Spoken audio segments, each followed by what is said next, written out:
Hai guys, welcome. Tunggu ya, gue lagi bikin pin comment. I'll show you my face right after this. Wait. Okay. Oh my god, I'm sorry. Tunggu, ini gimana cara ngepin comment? Oke. Hi. Hello. Hi everyone. Okay. Okay, so welcome back to my live. Dan ini adalah live perdana setelah bincang-bincang faedah kemarin selama bulan puasa ya. Karena habis bulan puasa kayaknya gue belum ada live lagi. Dan baru kali ini nge-live, tapi kali ini gue sendirian live-nya.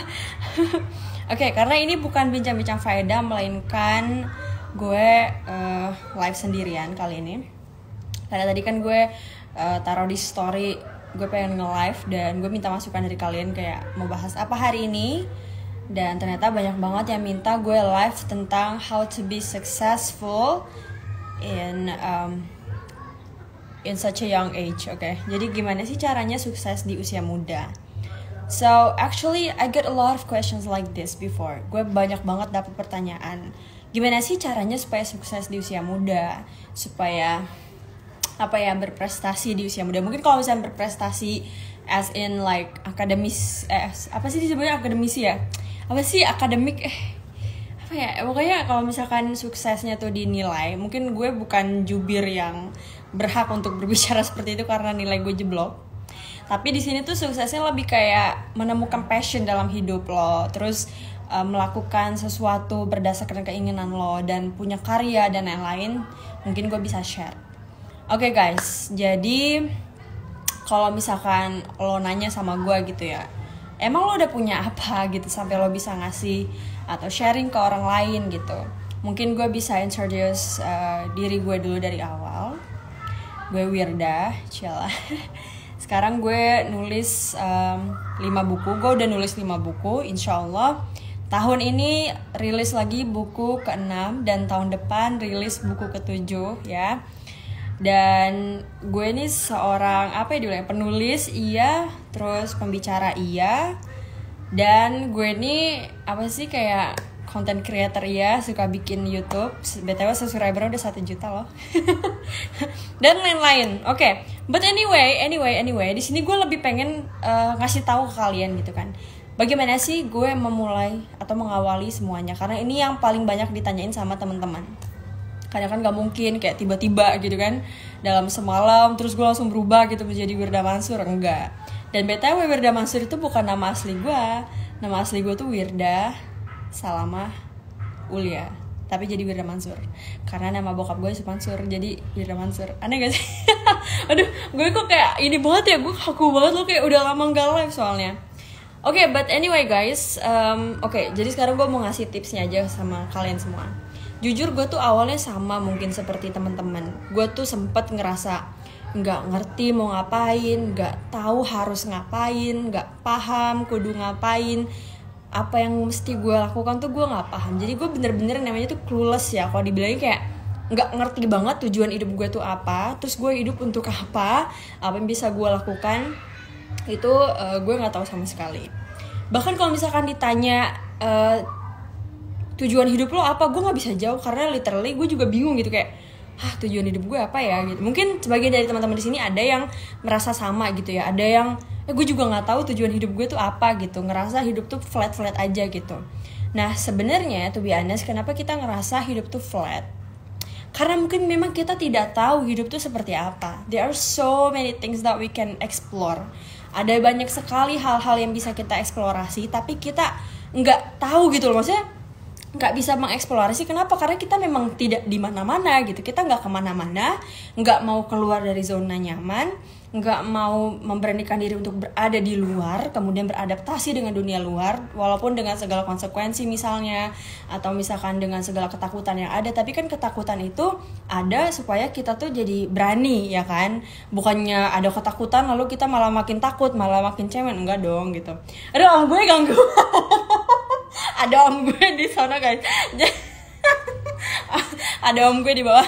Ya, seperti itu. So waktu itu gue akhirnya memutuskan untuk keluar dari zona nyaman.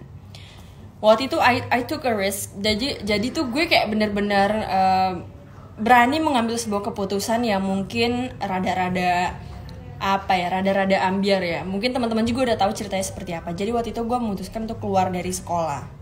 Dengan catatan gini, lo bisa keluar dari sekolah. Jadi kan banyak nih yang tahu cerita gue gitu kan. Cerita gue keluar dari sekolah, kemudian mereka pada ikut keluar sekolah juga. Sebenarnya gini guys, gue tidak menyalahkan keputusan kalian. Tapi ketika gue memutuskan untuk keluar dari sekolah, dengan catatan gue tahu apa yang mau gue lakuin. Kalau kalian keluar tapi nggak tahu apa yang mau kalian lakuin, itu kecelakaan namanya. Kenapa? Nanti kalian jadi tukang tidur, tukang makan, tukang males, tukang ngerem mulu di kamar gitu loh. Nah, kecelakaan itu bisa terjadi ketika kita tidak tahu tujuan hidup kita apa. So, waktu gue clueless, waktu gue tidak tahu apa yang mesti gue lakukan, ngapain, gimana, harus apa. Yang harus gue lakukan pertama kali tuh, gue bilang sama diri gue sendiri, oke, Wir, lo harus memutuskan lo pengen jadi apa. Gak usah berbicara tentang impian dulu, gak usah berbicara tentang cita-cita profesi dulu. Gue lebih pengen mikir yang realistis. Kan banyak ya teman-teman yang gue cita-citanya pengen jadi guru, pengen jadi dokter, pengen jadi polisi, pengen jadi tentara, whatever you name it, whatever your dreams are, it's up to you. Tapi ini masalah tujuan hidup. Yang maksud gue tuh ini tuh levelnya di atas cita-cita gitu loh. Tujuan hidup tuh kayak tujuan hidup gue pengen jadi orang baik gitu kan. Tujuan hidup gue pengen jadi membahagiakan orang tua misalnya gitu loh. Jadi gue duduk sendiri di kursi, kemudian gue bener-bener mikir, gue ngomong sama diri gue sendiri. I talk to myself. Waktu itu gue bilang gini, oke, Wir, lo harus membayangkan 5 tahun lagi posisi lo ada di mana dan lo ngapain. Jadi gue nggak karena gini ya, kebanyakan orang kenapa dia nggak tahu tentang masa depannya, karena itu mikir terlalu jauh gitu loh. Supaya kalian tahu nih dan tahu jawabannya gitu ya, nggak usah jauh-jauh mikirnya, gini aja, posisikan diri lo 5 tahun lagi, kira-kira lo bakal di mana, ngapain, dan apa yang lo lakuin gitu loh. Nah, gue membayangkan diri gue gitu kan, gue memposisikan diri gue dan gue memvisualisasikan diri gue 5 tahun lagi gue di mana. Jadi ketika gue duduk waktu itu sendirian, hanya dengan gue sendiri gitu ya, gue mikir gitu kan, oke, 5 tahun lagi kira-kira gue mau jadi apa, gue ada di mana. Gue membayangkan, gue merem tuh waktu itu, gue merem. Oke, 5 tahun lagi gue bakal jadi orang sukses, gue bakal ngomong depan banyak orang, gue bakal jadi pembicara gitu ya. Karena kan emang gue orangnya seneng ngomong nih, kayak sekarang nih gue seneng berbagi gitu kan. Dan gue pengen banget jadi pembicara, waktu itu pengen banget jadi ya motivator atau ustazah, apalah gitu. Yang penting gue bisa ngomong depan orang gitu kan. Nah, masalahnya dulu kan gue bukan siapa-siapa. Susah bro, buat jadi orang yang didengerin sama orang lain itu susah. Kalau lu gak punya lapak, gak ada yang kenal sama lu, atau lu gak ada yang bisa lu tawarin ke orang, nggak bisa gitu loh. Maksudnya bukan berarti nggak bisa mustahil gitu, bukan. Maksudnya ada proses-proses atau protokol-protokol yang harus lo lewatin gitu kan. Nah, waktu itu gue mikir gitu, oke, 5 tahun lagi gue bakal jadi orang sukses ya. Terus gue bakal jadi pembicara, gue udah punya usaha, kemudian begini begitu. Nah, ketika gue sudah memvisualisasikan seperti apa di otak gue tulis di kertas. Fine, 5 tahun lagi gue bakal jadi 1 misalkan penghafal Quran, oke?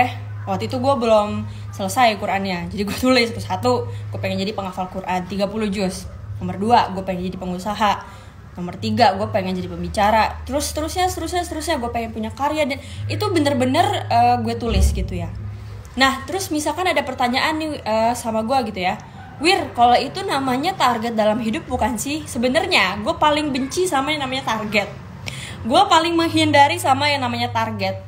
Di urusan apapun, di urusan pekerjaan, di urusan ngafal misalnya, kan banyak kan orang yang gue target gue umur 16 tahun harus sudah selesai nih ngafalnya gitu. Atau buat sebagian orang mungkin dengan memasang target itu efisien gitu ya, karena dia jadi tahu apa yang harus dia lakukan dan dia jadi punya tanggung jawab dalam tanda petik gitu ya.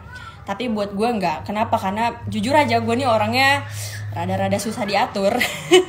Dan gue tuh gimana ya, gue tuh orangnya lebih suka yang efisien aja gitu loh. Mana yang bisa gue kerjain duluan gue kerjain, mana yang menurut gue lebih mudah dikerjain duluan gue kerjain gitu. Jadi gue gak suka masang target. Gue sangat benci yang namanya ditargetin, masang target. Kayak udahlah, let it flow aja gitu.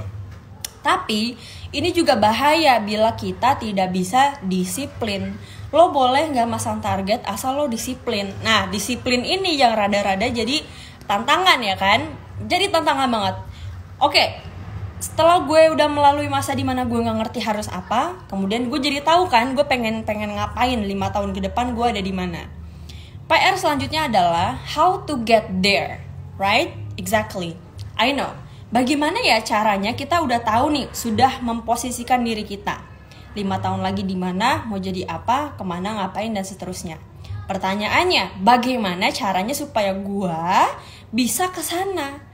Bagaimana caranya gue bisa ada di 5 tahun ke depan gitu? Kan harus ada sesuatu yang gue lakukan pastinya. Akhirnya gue sacrifice, gue berkorban gitu ya. Bahasanya berkorban, tapi maksudnya gue manut lah apa kata orang tua waktu itu. Gue keluar dari sekolah, gue keluar dari SD, kemudian gue masuk ke pesantren. Sejujurnya ketika gue masuk pesantren, gue gak ngerti gue masuk pesantren biar apa. Tapi karena salah satu dari list yang gue tulis 5 tahun ke depan itu ada pengen jadi penghafal Quran, akhirnya gue memposisikan diri gue masuk pesantren untuk mempersiapkan menghafal Qurannya ini. Tapi oke lah, itu gak usah dibahas ya. Skip soal menghafal Quran, skip soal nyantren, selesai di sana, kemudian gue keluar. Intinya gini guys, kenapa kita suka nggak ngerti dan nggak tahu gitu ya, mana jalan yang harus kita tempuh? Kenapa kita suka nggak ngerti, nggak paham, nggak mudeng kemana gue harus pergi gitu ya? Mungkin pertanyaannya gini, cuma satu, emang lu nggak nanya gitu? Ketika lu nyasar nih, misalkan lu pengen pergi ke suatu tujuan, kemudian lu nyasar, bukannya nanya, lu malah so tahu gitu loh. Bukannya lu nanya nih sama warga yang ada di sono, kan padahal cuma tinggal buka kaca mobil lo doang gitu ya. Atau enggak lu berhenti kayak dari motor lu bentar terus nanya sama orang gitu kan. Bu, permisi, ibu tahu nggak rumahnya Wirda di mana misalnya begitu ya. Tapi karena kita modal soto ini merasa, gue tahu kok, gue tahu, gue bisa, gue bakal nyari. Lama jadinya, kenapa lu jadi harus ngeliatin satu-satu gitu, nomor rumahnya begini-begini. Tapi beda ketika kita berhenti sebentar, kemudian kita bertanya sama Allah. Kenapa kita harus nanya sama Allah? Karena cuma Dia yang tahu masa depan kita seperti apa, kemudian hidup kita seperti apa, kemudian kayak apa ya dibilangnya, kayak cita-cita kita tuh apa, impian kita tuh apa. Jadi gue selalu diajarin sama bokap, whatever your dreams are, apapun impian lo, bawa itu semua ke Allah. Kenapa? Karena cuma Dia yang tahu jalannya apa, cuma Dia yang bisa nunjukin jalan buat lo tuh apa gitu. Apa nih jalan yang harus lo tempuh nih, kayak gitu. Nah, apakah ketika kita sudah bertanya kepada Allah gitu ya, ya Allah, saya pengen jadi pengusaha gitu. Seperti gue nih, gue waktu itu berdoa sama Allah, betul-betul gue berdoa gitu kan, ya Allah, saya pengen jadi orang sukses gitu kan. Aduh, gue kayaknya ngerasa kayak bukan manusia gitu loh, jadi orang yang nggak berguna tuh. Bahkan to be honest ya, dulu tuh nyokap gue tuh sering banget ngebanding-bandingin gue sama anak orang kan. Dan rasanya dibanding-bandingin sama anak orang itu kan kesel ya. Ya kayak gue juga bisa gitu loh, gue juga bisa kok lebih daripada anak orang gitu kan. Akhirnya gue benar-benar bertekad, tujuan hidup gue sekarang gue pengen bahagiain orang tua, gue pengen ngelakuin sesuatu supaya orang tua gue tuh bangga sama gue. Itu aja dulu, nggak muluk-muluk. Dan gue berdoa sama Allah, ya Allah, tolong tunjukin saya jalan gimana caranya supaya saya bisa membanggakan orang tua. Oke? Nah, ketika kita berdoa, apakah kita langsung ditunjukin sama Allah jalannya? Terkadang tidak. Malah yang lebih parahnya lagi, kadang-kadang Allah nunjukin kita jalan, tapi jalannya jalan buntu. Nah, di jalan buntu itulah dimana faith atau keimanan kita akan diuji di sana. Kadang tuh Allah tuh suka begitu ketika kita udah berdoa nih sama Dia. Bukannya kita ditunjukin jalan selebar-lebarnya jalan seluas-luasnya jalan ya, jalan selurus-lurusnya jalan, kita malah dibelok-belokin dulu. Oke, nanti kita bikin nyasar dulu ke sini, terus nyasar dulu ke sana, terus mentok. Atau lagi di tengah, bahkan lagi di tengah perjalanan ketabrak gitu ya, tiba-tiba ketabrak, tiba-tiba dibawa ke rumah sakit gitu. Maksudnya ini contohnya lah, kalian paham lah maksudnya apa. Kita sedang berdoa sama Allah kemudian diuji. Apa yang harus kita lakukan? Kalau menurut gue sih ya, itu seperti kayak sign atau apa ya bahasa Indonesianya ya? Kayak it's a sign, you know? Kayak tanda bahwa Dia tuh sayang banget sama lu gitu loh. Bahwa Allah tuh sayang dan cinta sama lu. Kenapa? Karena ya mungkin ya, ketika sebelum kita mendekat kepada Allah, dulu kita jauh banget sama Dia. Sebelum kita deket sama Allah, kita tuh dulu banyak banget salahnya gitu. Makanya Allah tuh sayang banget sama lu, pengen selalu deket sama lu gitu ya. Mungkin seperti itu. Nah, tapi gue malah ngerasa disayang gitu sama Allah ketika gue dipentokin, Allah tuh mau gitu nolongin lagi. Ketika gue dijatohin, Allah mau ngangkat lagi. Itu, dan gue ngerasa disayang banget sih kalau misalkan seperti itu judulnya. But anyway gitu ya, cerita sukses di usia muda ini gak lepas dari yang namanya tentu saja ikhtiar-ikhtiar langit yang dilakukan. Maksudnya apa tuh ikhtiar langit yang dilakukan? Ya gue sadar lah bahwa jangan kita nggak pengen cuma senang secara dunia doang, kita juga pengen senang secara akhirat. Tujuan hidup gue lain adalah gue pengen banget jadi orang yang bermanfaat bagi orang lain. Apalagi gue punya cita-cita pengen jadi penulis buku. Gue nggak mau kalau misalnya ada orang yang baca buku gue, waktunya dia jadi sia-sia gitu. Gue pengennya ketika gue nulis buku, kemudian buku gue dibaca sama orang, hidup orang itu jadi berguna, jadi bisa berubah gitu kan, jadi bermanfaat lah intinya gitu. Jadi gue pengen banget jadi manusia yang bermanfaat bagi orang lain. That's my dream gitu kan. Apa yang bisa gue kontribusikan kepada orang banyak, terutama kepada keluarga gue sendiri. Jadi cuma itu aja. Nah, perjalanan bagaimananya itu gue gak bisa cerita.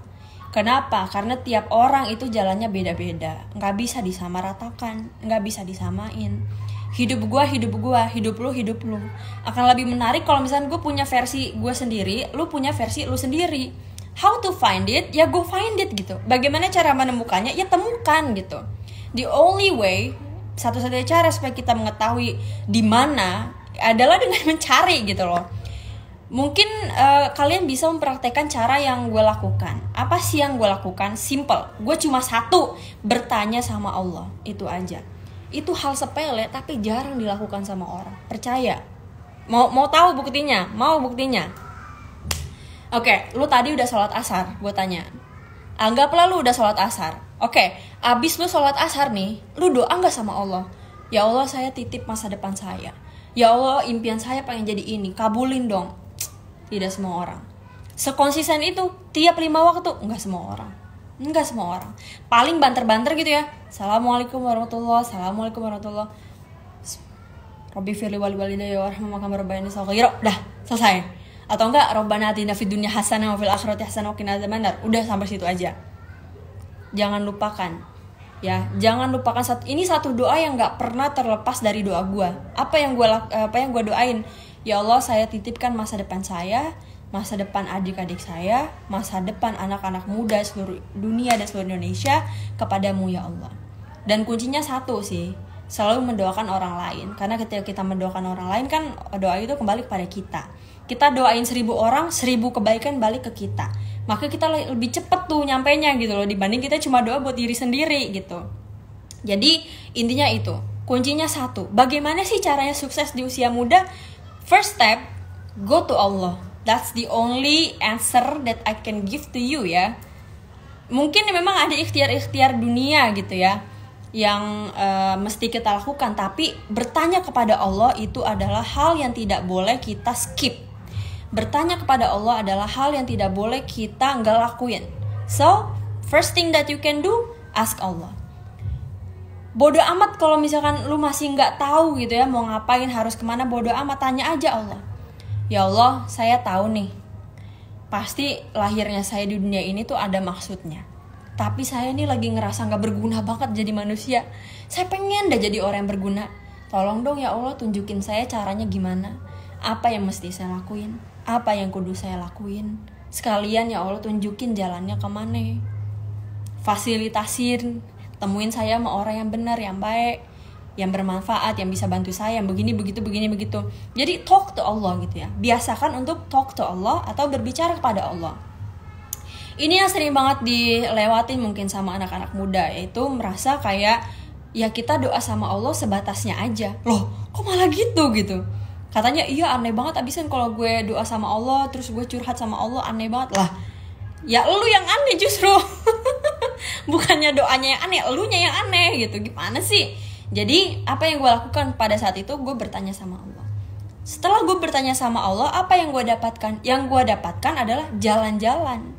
Maksudnya jalan-jalannya bukan jalan-jalan kayak kemana gitu, ke pasar bang, bukan. Maksudnya jalan-jalan tuh gini, Allah ngasih gue jalan.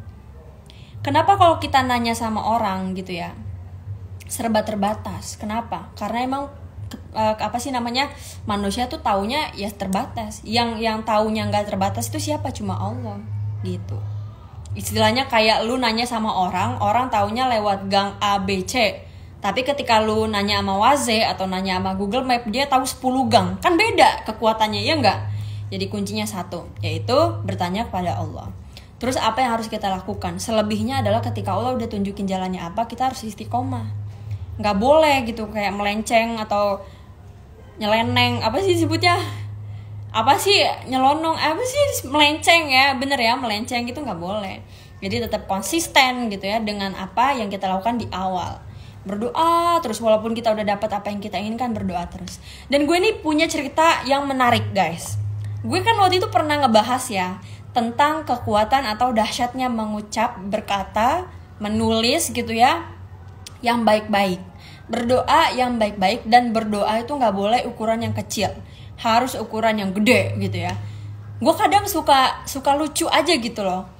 Ada orang, gue pernah nemuin satu komen bunyinya begini, ya Allah, semoga tahun ini saya bisa beli mobil bekas Toyota Avanza. Dalam hati gue mikir, lah kenapa dia nggak doa minta yang baru aja gitu. Nah inilah kenapa manusia tuh kadang tetap aja, walaupun kita tahu Allah tuh maha besar, kita tahu Allah maha mampu, maha bisa ngasih gitu ya, tapi tetap ketika kita berdoa, kita mikirin kemampuan kita. Nggak nalar nih kalau bisa beli mobil baru, kayaknya nggak mungkin buat gua gitu kan. Nggak mungkin nih gua bisa beli mobil baru, udahlah nggak usah muluk-muluk. Ya Allah saya pengen beli mobil bekas gitu. Ya itu namanya lu nggak percaya sama Allah, gimana sih? Padahal kita tahu nih Allah maha besar, Allah maha mampu, Allah maha bisa ngasih lu yang baru, bukan cuma mobil baru doang, bahkan dia